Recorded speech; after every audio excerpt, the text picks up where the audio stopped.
Okay, I'd like to welcome to the show my next guest, Jessica Leichtweisz. How are you doing, Jessica?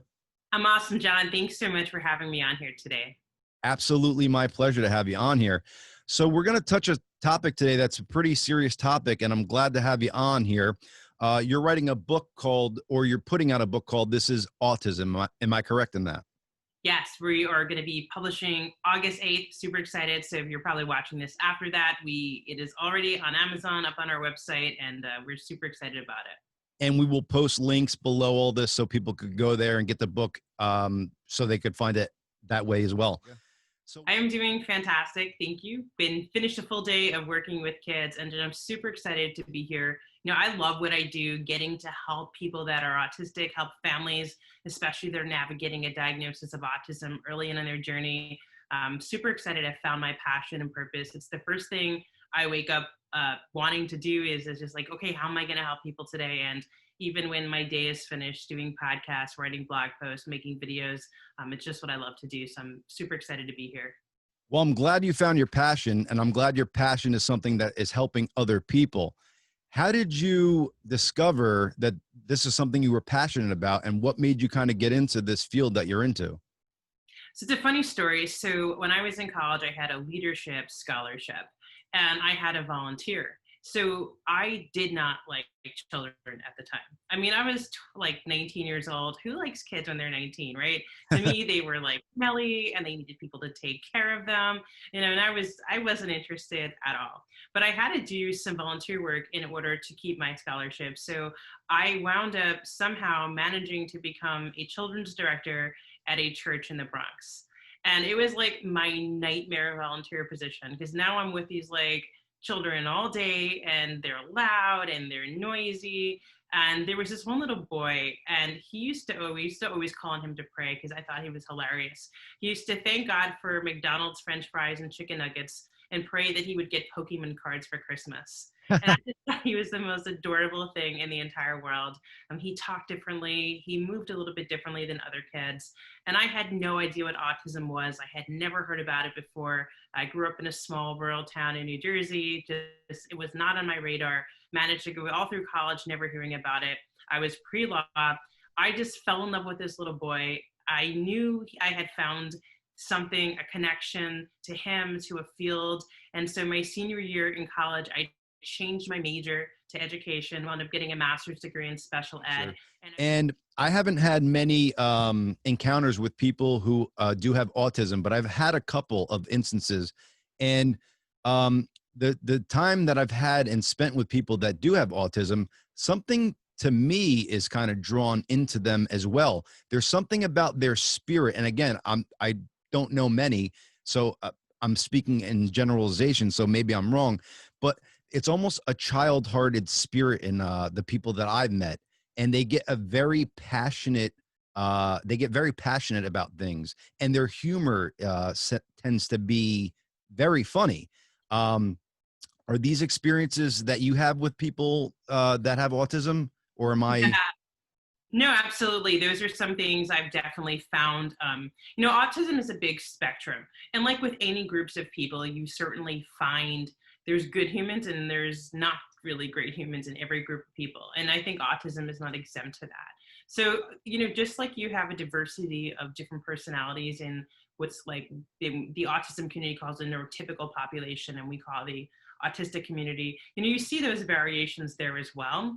But what I have found so inspiring is that from most people I meet, you know, most people like, we would take neurotypical people like us, you know, if we go through a situation, we come out of it as a victim, and again, I'm just generalizing, and not everyone, and I don't think I'm one of those people, but I just have found that overall, that the more people I meet with autism, the more I see of this champion spirit that is in everyone has, this desire to make the world a better place. And, you know, I have this show called Ask an Autistic where I do a panel every Tuesday night. Parents can come and get their questions answered. And every single person on this panel, you know, most of them work in the field of special ed. Most of them are doing things to give back, podcasts, webinars, you know, YouTube videos. They want to do whatever they can to make other people's lives better that have autism, children's lives better. And it's just this generous spirit that I've found that is very, very common in autistic people. And, it's very hard to generalize and assign any sort of group of value. I think there's too much of that. That's why there's so much division today. Actually pretty But cool. How long have you been putting this book together, Jessica? And the book again is called This is Autism. How long have you been putting this book together? So I'm a person who believes that the universe loves speed. I think the universe likes when you do things in a very like energetic way. So this book was 13 years in the making, but was Okay. made in 45 days.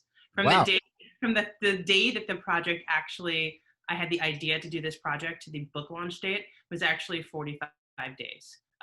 We just when I think like I said, like this was a message I knew the world needed to hear, and it was urgent. And it's urgent today. I mean, there's things going on today politically. Parents are home. They're trying to help their kids. They're trying to understand their kids. They're forced to be playing the role of a teacher, therapist. They're doing teletherapy. I mean, you had a parent who was outsourcing their entire child's education. And they went to school. They were getting behavior services in school. They were getting speech services in school, physical therapy, psychiatrists. They're getting occupational therapy. Now a parent is wearing all those hats while they're still trying to maintain a household, mostly working from home. And so I said, okay, parents need to know today how to understand and help their children. I knew I didn't have time to wait 6 months to put this book out because the world needed this information. You look at misunderstandings happening all the time on the news almost every day between police officers and autistic individuals. The world needs to know what autism is so we can make the world a better place for not only autistic individuals, but the community as in general. Well, I like what you just kind of said there, and a lot was said there. But one of the things I found very interesting was you said police dealing with an autistic person because, again, I'm very unknowledgeable in the subject, but I do hear that if you have autism, sometimes frustration comes into your life. So if you're dealing with an officer per se, and they're asking you questions, and maybe you can't get the right answers out, and the person who has autism is suffering from autism, they can become agitated.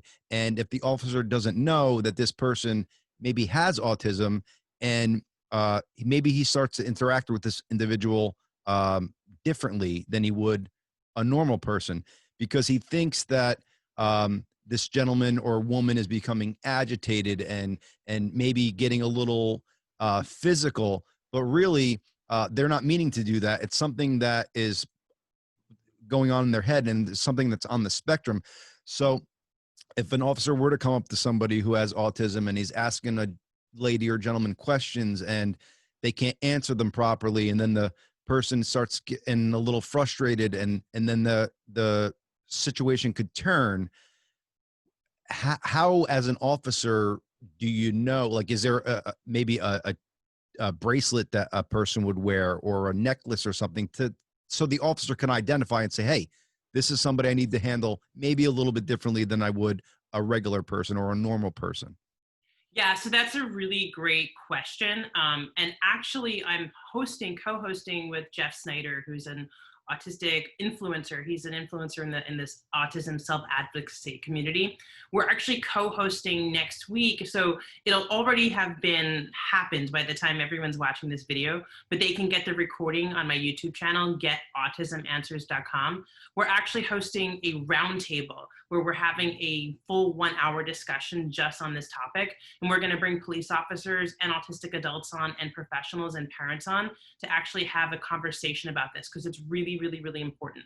I encourage parents to identify their children as autistic with ID bracelets, especially as they become teenagers. I think it's very, very important that happens. There have been instances of children that are being arrested, injured, and even shot because they were unable to comply with instructions, and police officers found them as a threat. So that's something that's really, really important. It's a very, very big safety concern. It's also very important that police officers are trained on how to recognize the behaviors that a lot of autistic adults engage in.